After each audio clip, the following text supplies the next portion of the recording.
Welcome to Gone Phishing, a show diving into the cybersecurity threats that surround our highly connected lives. Every human is different. Every person has unique vulnerabilities that expose them to potentially successful social engineering. On this show, we'll discuss human vulnerability and how it relates to unique individuals. I'm Connor Swalm, CEO of Phin Security, and welcome to Gone Phishing.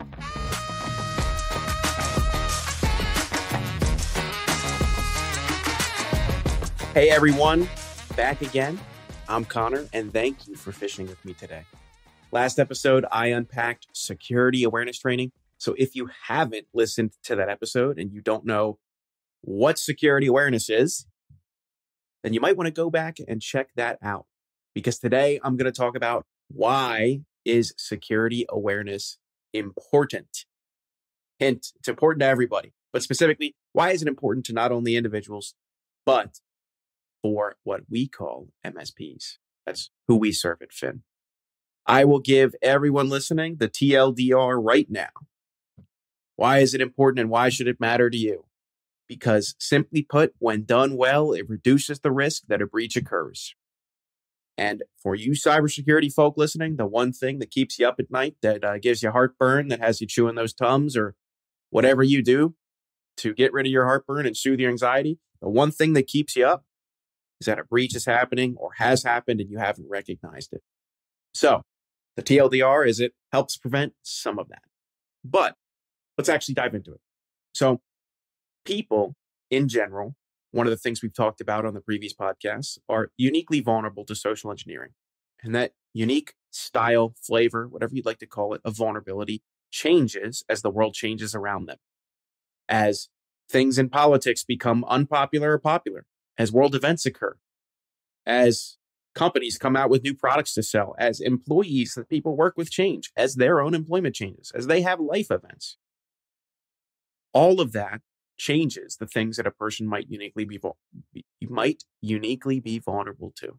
And so it's super important that when all of this vulnerability, when this unique vulnerability to social engineering changes, that the training, that the tools that essentially the tools that a person is armed with changes as well. Because if we go back to the TLDR I gave, we are not reducing risk if we are not accurately training somebody and accurately equipping them with the things they need to prevent social engineering from turning into a breach. So it's as simple as that. That's why it's very important.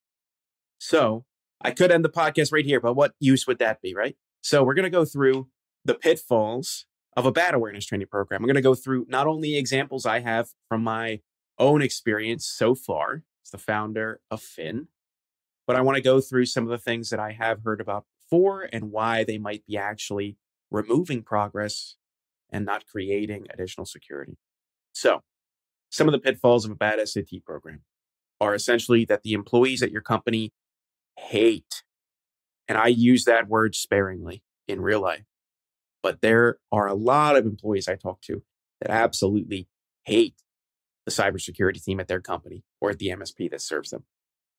And a lot of that has to do with the way they're trained, the way the awareness training program is created, is orchestrated and managed, the way people respond when they get phished, the way their managers talk to them about getting phished. I brought this up in a previous episode, but some people are still, their compensation is dangled over their heads pending the results of phishing tests, which is just so damaging to what we actually want to accomplish in a security awareness training program, which is to make people feel supported. And in that act of support, we've properly equipped them to recognize social engineering. It's as simple as that. So some of the pitfalls are your employees mentally check out. They're not going to listen to your cybersecurity team. They're going to mentally check out. One of the biggest issues I see in awareness training to this day is just employees interfacing and interacting with the program itself. And so if you have a particularly bad program and you're off base on actually supporting the employees that the program is built for, you will see this and you will see it and you will feel it greatly. So what are the benefits of a solid awareness training program? It should come to no surprise that the primary benefit is that you reduce risk of a security breach occurring because your employees are properly equipped. So let me take that, get that out of the way. Reduce the risk of a breach. And I'll put an asterisk next to there so we can talk about it later. The second is, and some of the things that we are really trying to measure at Phin are, how do the employees feel about the program that is put in front of them? Are they interfacing with the content? Do they feel like they're being badgered? Do they feel like their management has bought in? Do they feel like this is something that is supported up and down the chain? I talk with so many C-suites and directors and managers of companies that believe they are infallible and don't need awareness training and don't need to equip themselves with any tools. And when that happens, employees recognize it. They feel it. They feel that it has been deprioritized by their leader and their leadership. And so they deprioritize it themselves. So the benefit of a great program that's widely supported by everyone at the organization is employees have bought in. Engagement goes up. Public sentiment goes up. People don't view it as a roadblock to progress. Believe it or not, they view it as like a necessary evil, which, while is not the end goal, them believing it as a necessary evil of sorts or a necessary inconvenience is a step in the right direction. So how does a good SAT program affect the risk for an individual? Well, when people are properly equipped to, I'll give a really pedantic example here because I could talk about this specific point for hours and hours and hours. But when people are properly equipped on how to recognize social engineering, to all of you technicians or SOC members or anyone here that has ever had to evaluate reported emails to see if they're actually phishing, to anyone listening who's doing that right now, a benefit of a great program is that less fishes, quote unquote, that aren't real fishes get reported. And so you end up having to evaluate fewer marketing emails that people have enrolled themselves in and are going to submit for phishing. So for the individual, it equips them with the ability to actually recognize, is this just stupid traffic, email traffic, or phishing? Or is it stupid traffic or is it phishing? Is this a real legitimate text message from a concert that I'm trying to go to? Or is this somebody trying to fish me out of my information? People become better at recognizing that, and there becomes less of a burden on your external SOC, your internal SOC, whoever's going to be evaluating the reported phishes. Less of a burden for sure. So it benefits not only the individual, benefits y'all greatly. So we talked about this a tiny bit in, I can't believe, one of the previous episodes. Verizon's data breach investigations report shows, or states, I'll put states there, that 82% of breaches involve the human element. Now, I would like to go over how some of that data is, in my mind, misrepresented, because I don't think that paints the full picture of what really happened. When Verizon is saying that, I don't think they're purposely doing this. I think it's just how people work with statistics in general. 82% of breaches involve the human element. That is not just people getting socially engineered out of information access or money. That is credential abuse that might have been stolen due to no fault of their own.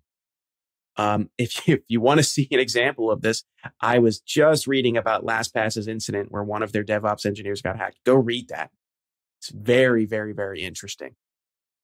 And so I want to draw attention to that 82% number that gets publicly available. You could go download the report right now, or some of your buddies, if you're listening to this and security researchers or anything, probably stating it. It not only includes social engineering and actual, attacks. It includes errors. It includes credential abuse.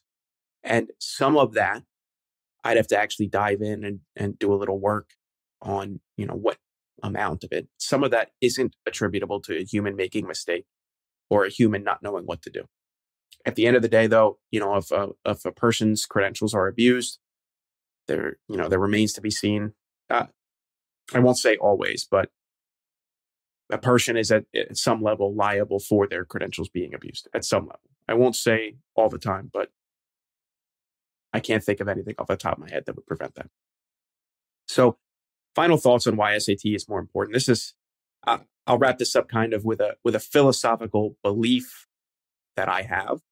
It's over the last 20 years, especially, but in general, technology is becoming a deeper ingrained part every human's life.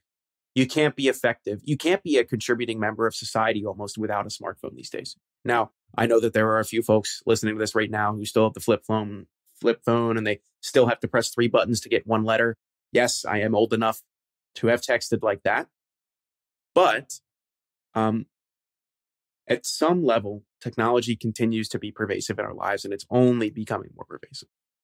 And so one thing that I have done no research into as of now, but a philosophical belief that I've had is as technology becomes more prevalent, as technology becomes more built out, right? The internet's relatively new compared to human society. A computer is incredibly new compared to human society. As technology becomes more built out, I believe that the reason software and technology can be abused has less to do with zero-day threats or vulnerabilities and exploits in the technology, and more to do with exploits and vulnerability around the human. And so I believe we're going to get into a world where if Verizon's already saying something like this, where 82% of breaches involve humans, the other 18% might be 0 days or some other form of breach or vulnerability in the actual software and hardware itself. But I believe that humans are actually going to be the easier source of stealing money, access, and information long term.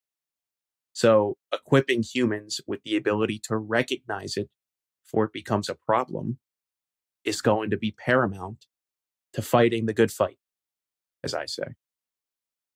It's going to be paramount to reducing the amount of money and really the amount of inefficiency that theft due to security breaches creates in our society today.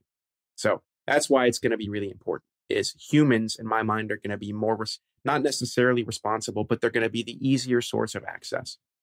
Because vulnerabilities in 0 days, they do exist, but humans are going to be the easier path moving forward. That's what I believe. Happy, I'm on LinkedIn, Twitter, and Facebook, everywhere. Happy to discuss this with folks because it's something I've been thinking about a lot recently.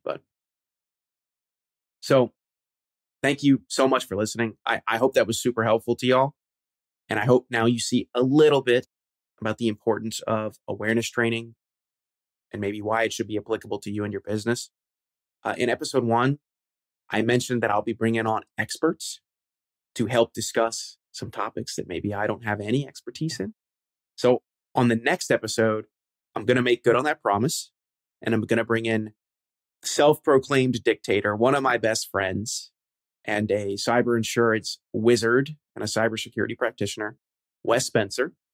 And we're going to talk about the intersection between awareness training, security awareness training, and cyber insurance. Some of you may be following the news. There are an incredible amount of legislation. There is an incredible amount of legislation being created. CMMC requires this at some level. Almost every compliance framework requires this at some level. And so what I've talked about with Wes a ton is cyber insurance has kind of viewed security awareness training as a way to flip the loss ratios that they're seeing. And a lot of that has to do with kind of what Verizon's trying to get into, which is 82% of breaches involve the human element. So we're going to be talking about that with Wes. I always love chatting with Wes. He's always such a great person to bring on the show, and we're going to dive into that. I will see y'all next time. Thanks so much for tuning in to Gone Phishing. If you want to find out more about high-quality security awareness training campaigns, how to launch them in ways that actually engage employees to change their habits, then check us out, Phin Security, at finsec.io. That's PHINSEC.io. Or click all of the wonderful links in our show notes. Thanks for fishing with me today, and we'll see you next time.